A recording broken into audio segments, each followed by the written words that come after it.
Today, you're going to hear a heartwarming story about a lonely billionaire whose life changes when a little girl innocently asks to borrow him as a dad. Before this exciting story, tell us where you're listening from and leave a like if you enjoy it, or comment something if you don't like it. In the heart of Manhattan, where skyscrapers touched the clouds and the wealthy walked with purpose, lived Alexander Rhodes, a 45-year-old billionaire known for his ruthless business tactics and cold demeanor. His company, Rhodes Enterprises, was responsible for some of the most aggressive corporate takeovers in recent history. The business world feared him, competitors avoided him, and the media portrayed him as heartless.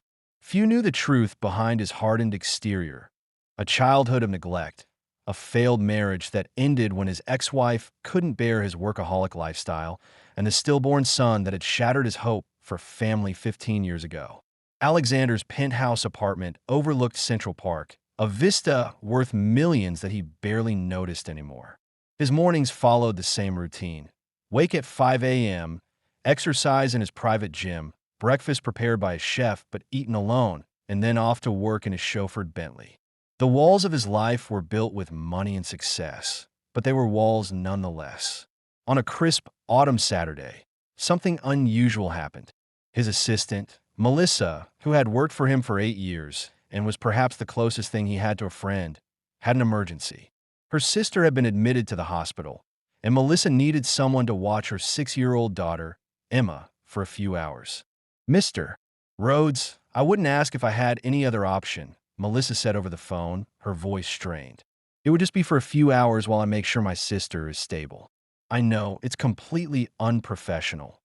Bring her to the park across from my building, Alexander interrupted, surprising even himself. I have some work to do, but I can keep an eye on her. When Melissa arrived with Emma, Alexander was sitting on a bench with his laptop, looking completely out of place in his tailored suit among the casual weekend parkgoers. Emma, with her curly brown hair and bright blue eyes, regarded him with curiosity rather than the intimidation most people showed. Emma, this is Mr. Rhodes, my boss. He's going to watch you while I check on Aunt Lily. Be good, okay? Melissa said, kneeling to her daughter's level. After Melissa left, Emma sat quietly next to Alexander for approximately 7 minutes before the silence became unbearable for her. What are you doing? She asked, peering at his laptop.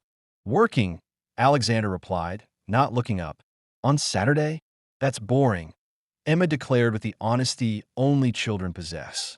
Alexander glanced at her, a slight curve appearing at the corner of his mouth.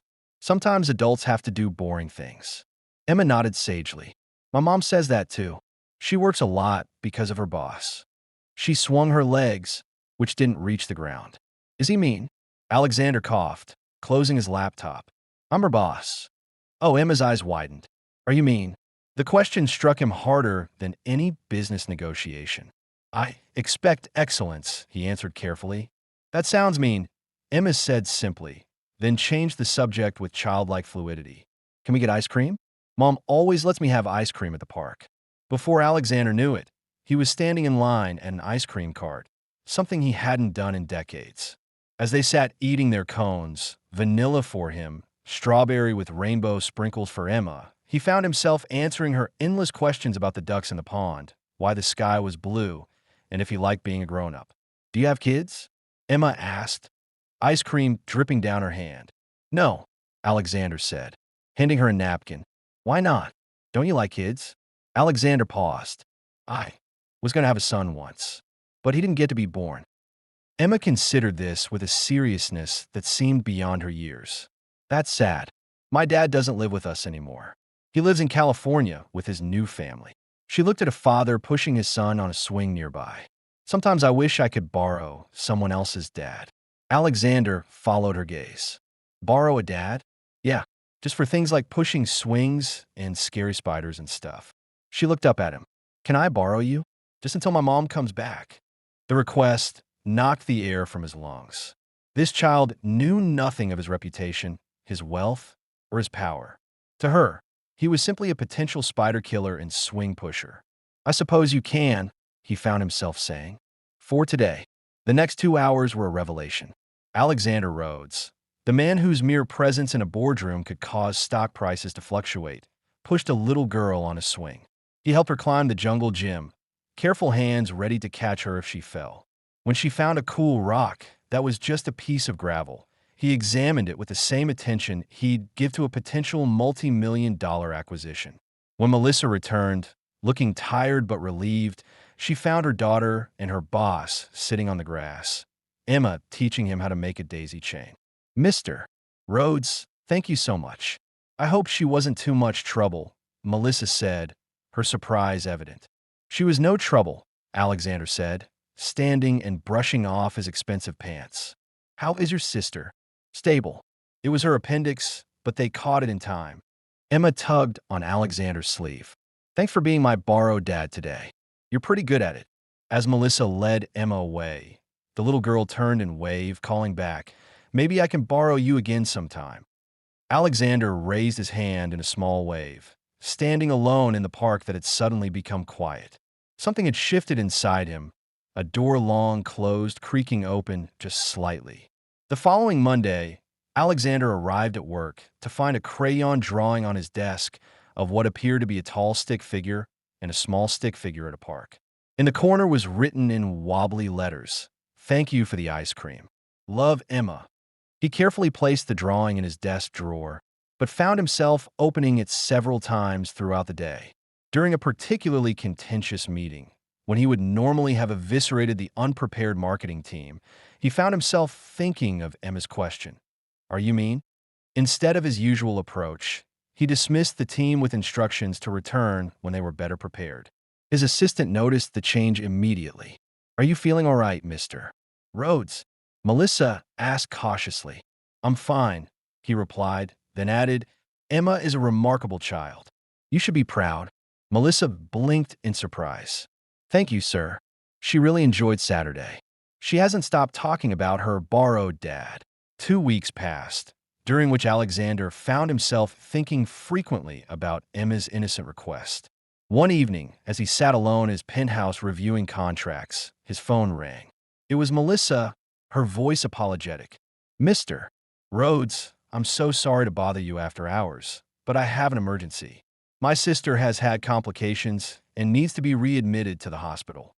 My mother, who usually watches Emma, is out of town, and I bring her here," Alexander said without hesitation. "Sir, bring Emma to my apartment. I'll watch her while you handle your sister's situation." An hour later, Emma was exploring his penthouse with wide-eyed wonder, while Alexander awkwardly tried to figure out what to do with a 6-year-old in a home designed for entertaining business associates, not children. "Your house is like a castle," Emma declared, running her hand along his Italian leather sofa. "But where are all your toys? Are you enjoying our story? Tell us where you're watching our videos from. Leave in the comments your city and what else you like to hear. Suggest a story for us."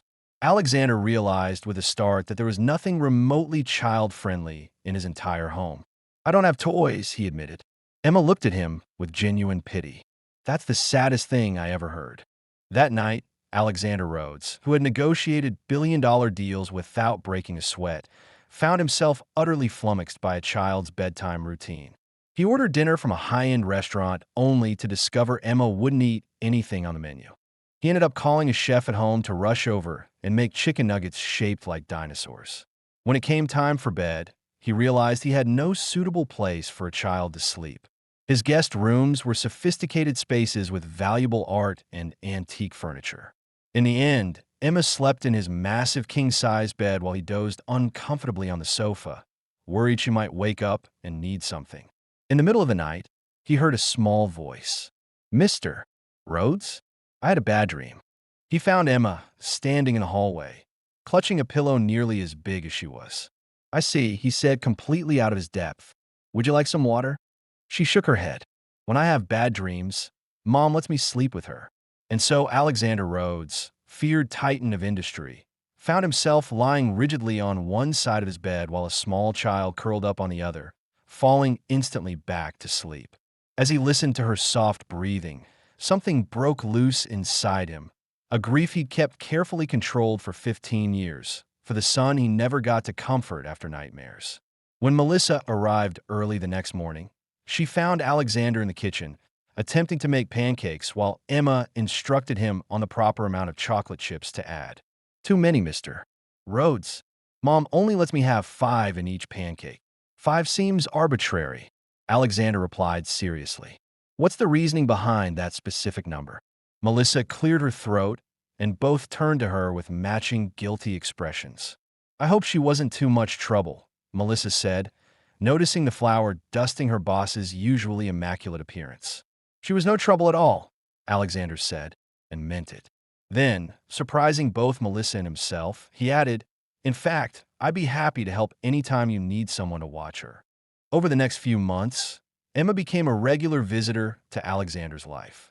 He had a room in his penthouse redecorated for her, consulting with a top children's interior designer to create a space any 6-year-old would dream of. He adjusted his schedule to attend her school play, sitting awkwardly among the other parents, but beaming with pride when Emma spotted him and waved enthusiastically from a stage. At work, people noticed the change in him.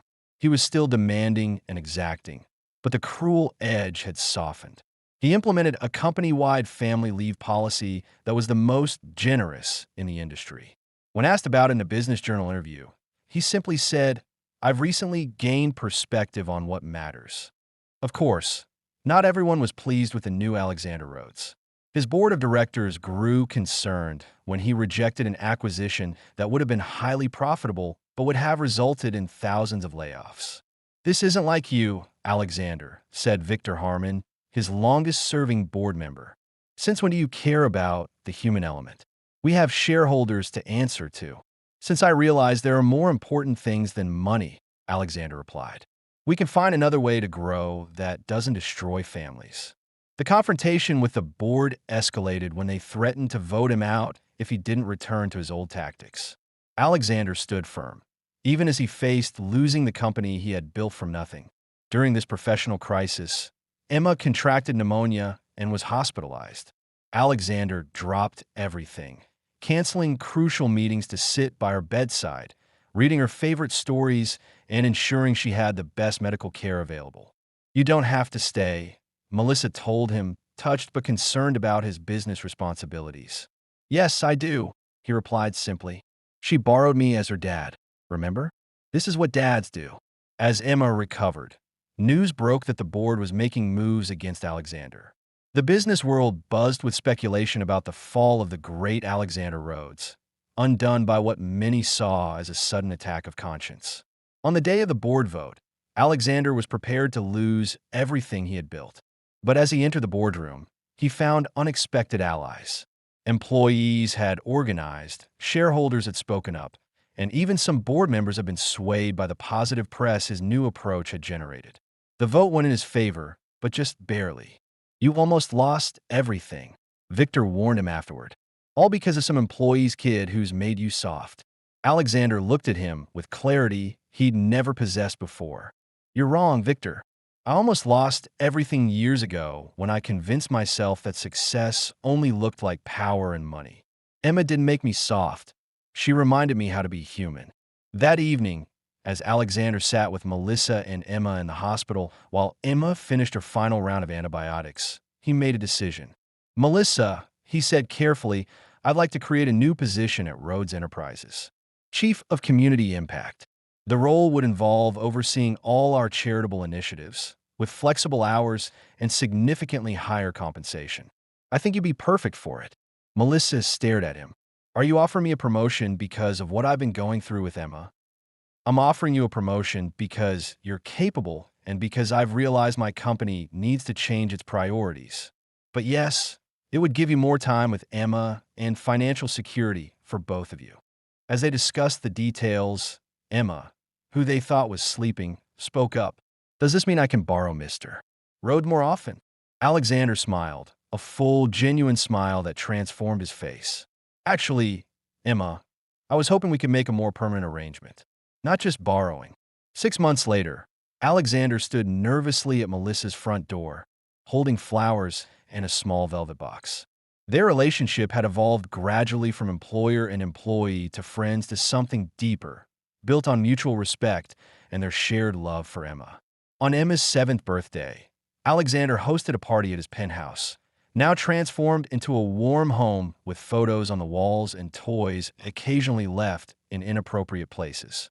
As he watched Emma blow out her candles, surrounded by friends from school, he caught Melissa's eye across the room and saw his own happiness reflected there.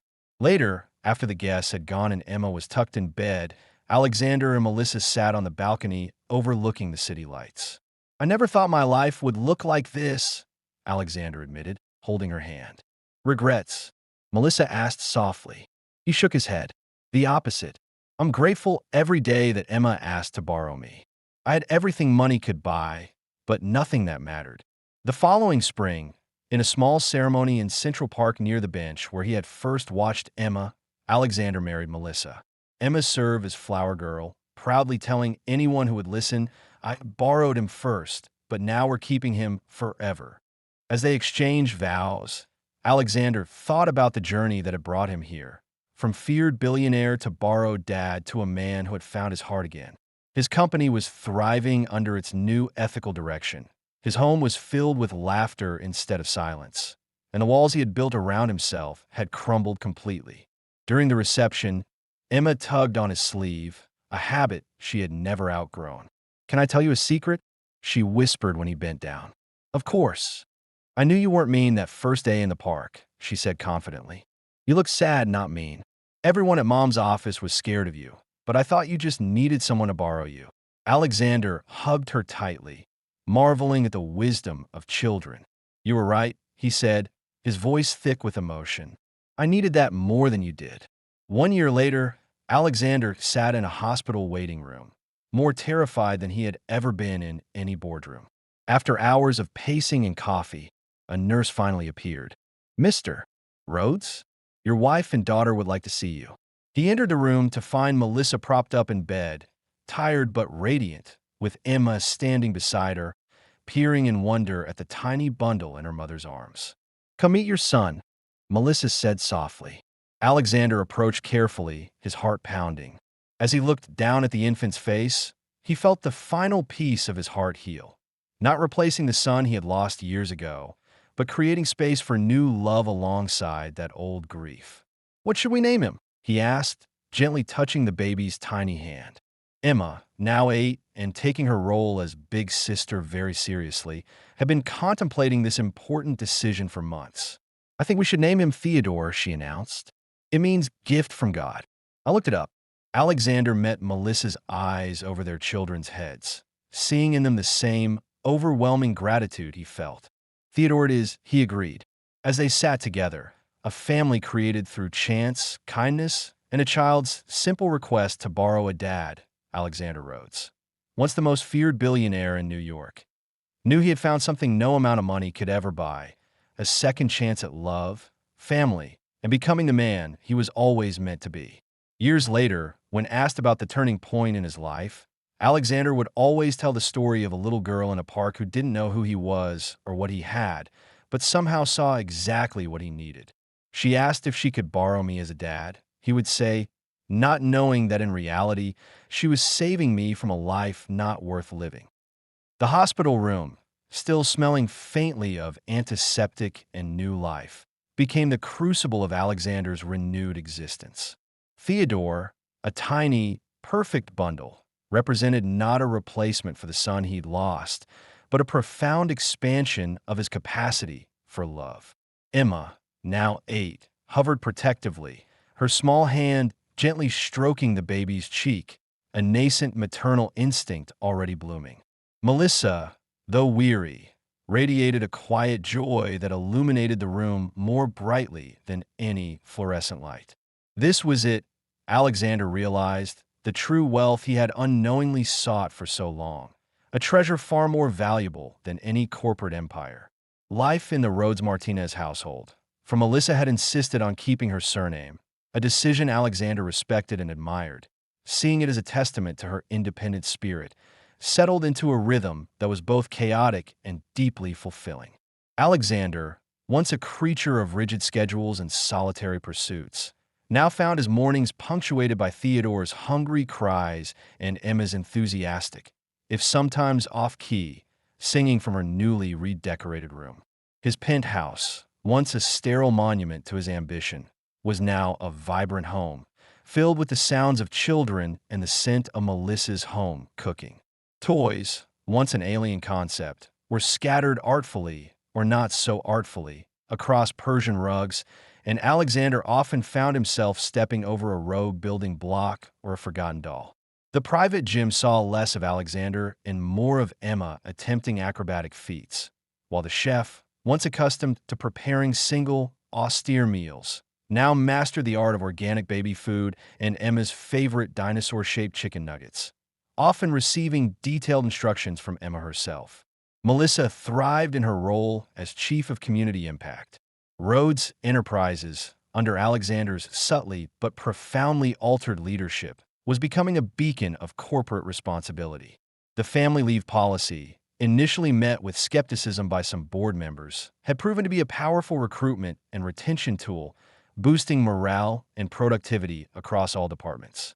Melissa spearheaded initiatives that invested deeply in local communities, funded comprehensive educational programs for underprivileged youth, and supported struggling families with practical resources and mentorship, projects that Alexander, in his former life, would have dismissed as unprofitable distractions, mere charitable write-offs.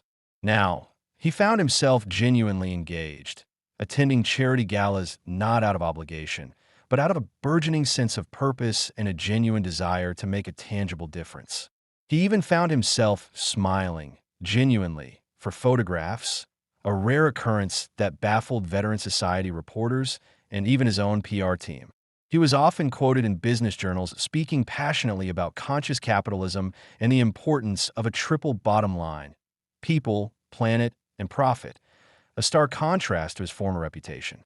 Emma, meanwhile, blossomed into a bright, compassionate child. Her bond with Alexander deepened with each passing year, solidifying into an unbreakable connection. He was no longer just her borrowed dad. He was her dad, a constant, loving presence who listened intently to her stories about school, helped her with math homework, and patiently explained complex business concepts in terms she could understand, often using analogies involving ice cream or superheroes. When Theodore was old enough to crawl, Emma became his fierce protector and enthusiastic playmate, teaching him the important things in life, like how to properly stack building blocks, the best way to hide from grown-ups during hide-and-seek, and the secret to making Alexander laugh so hard he snorted. Alexander often watched them, a profound sense of contentment settling over him, marveling at the simple beauty of their sibling bond. The board, initially wary of Alexander's softening and his newfound emphasis on social responsibility, had grudgingly come to accept and even appreciate the new direction.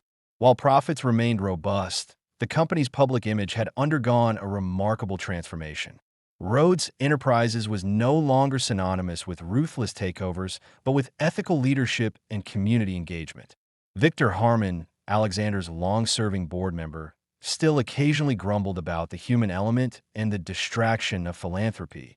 But even he had to admit that the company's stock was performing better than ever, attracting a new generation of socially conscious investors who valued ethical practices as much as financial returns. Alexander, however, no longer measured success solely by stock prices or quarterly reports. His true dividends were paid in the laughter echoing through his penthouse, the warmth of Melissa's hand in his, and the simple, profound joy of watching his children grow, knowing he was actively shaping a better future for them.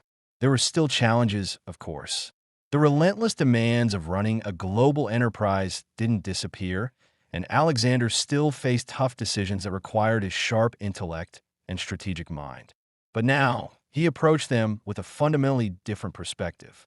He sought solutions that benefited not just the bottom line, but also the employees, the communities, and the broader societal impact. He learned to delegate more effectively, trusting his capable team, and found that this not only freed up his time for his family, but also empowered his employees, leading to more innovative and sustainable outcomes.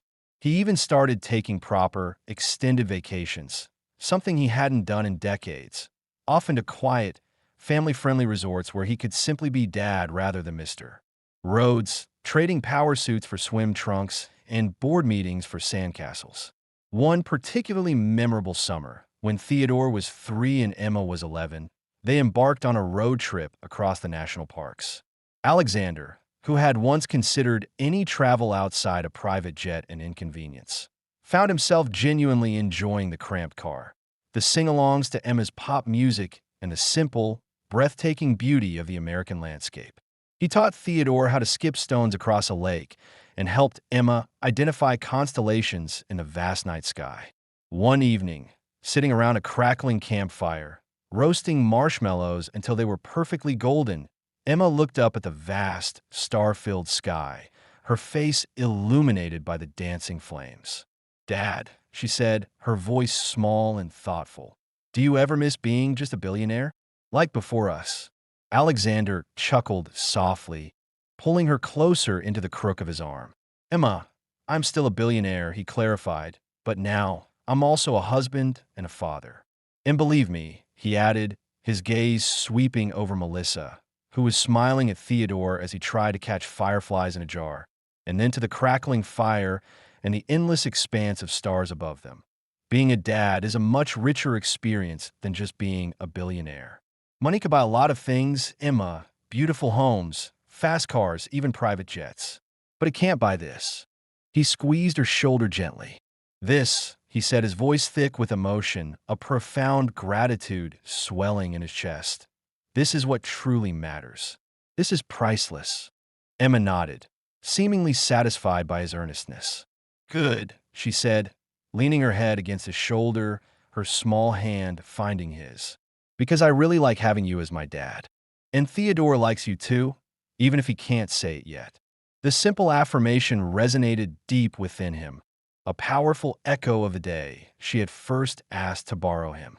It was a testament to the profound shift that had occurred in his life, a transformation initiated by a child's innocent request for connection. He had once been a man defined by his losses, his grief, and his relentless pursuit of power and control. Now he was defined by his love, his family, and the quiet, profound joy of everyday moments. The walls he had built around his heart had not just crumbled. They had been replaced by open windows, letting in the light and warmth he had unknowingly craved for so long, filling the empty spaces within him. Years turned into a decade, then more. Theodore grew into a curious, energetic boy, inheriting Emma's adventurous spirit and Melissa's gentle, thoughtful nature. Emma, now a confident young woman, navigated the complexities of high school and later, college, with a grace and intelligence Alexander admired, often seeking his advice on everything from friendships to future career paths, sometimes even challenging his business perspectives with her fresh, idealistic views. Their family dinners were lively affairs, filled with laughter, spirited debates, and the occasional spilled milk, now often cleaned up by Theodore. Alexander, once a silent observer of life, was now an active, engaged participant, fully present in every moment, cherishing the cacophony and warmth of his home. His relationship with Melissa deepened into a partnership built on unwavering trust, profound mutual respect, and a shared commitment to their family and their evolving values. They often spoke of the early days, of Melissa's emergency, of Emma's audacious, life-altering request. It was a story they would tell their children, and later, their grandchildren, a modern fairy tale of how a little girl's simple need had unlocked a hardened heart and transformed a titan of industry into a truly rich man. Alexander Rhodes, the man who had once been feared throughout the financial world, was now admired, not just for his continued business acumen and the ethical success of Rhodes Enterprises, but for his profound humanity. He had learned that true strength lay not in ruthless ambition, but in vulnerability, in connection, and in the boundless capacity of the human heart to heal and to love. He had found his ultimate purpose, not in the acquisition of more wealth or power, but in the cultivation of a life rich in meaning, surrounded by the vibrant, loving family he had never thought he would have. And it all began with a little girl, standing in a park, looking up at a formidable stranger and asking, with the purest innocence, "Can I borrow your dad?" The question had been a key, unlocking a future he couldn't have imagined, a future where he was truly, finally home.